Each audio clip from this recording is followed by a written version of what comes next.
Here in South Korea, high school seniors are heading back to schools this Wednesday, and it really feels like a milestone in the country's fight against coronavirus.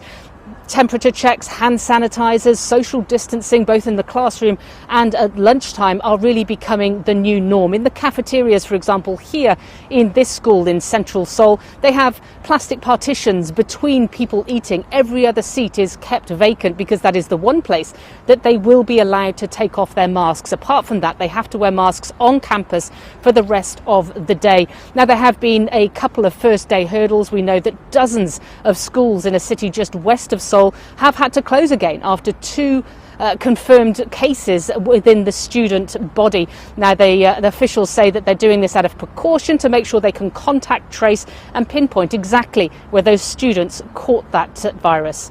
Paula Hancock, CNN Seoul.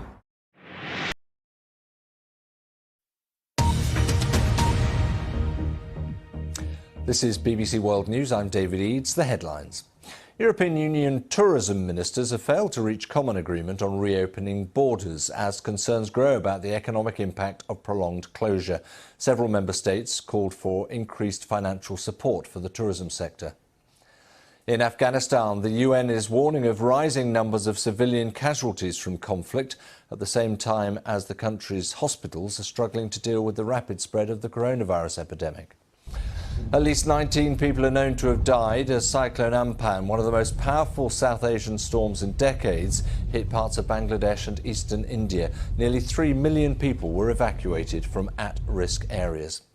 And floodwaters have forced the evacuation of around 10,000 people in the American state of Michigan, where record rainfall caused 2 dams to fail on Tuesday.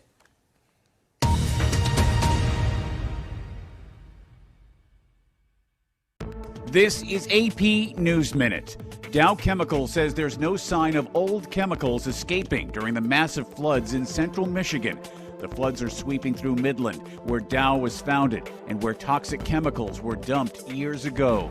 President Trump is sticking to his claim linking vote by mail to voter fraud and threatened to withhold federal funds from 2 states. Michigan and Nevada are making vote by mail easier due to the coronavirus. The aircraft carrier Theodore Roosevelt returned to sea Thursday after nearly 2 months in Guam.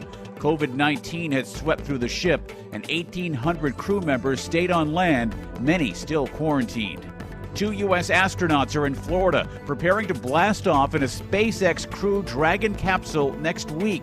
It'll be the first manned space launch from U.S. soil in about 9 years. Ed Donahue, The Associated Press, with AP News Minute.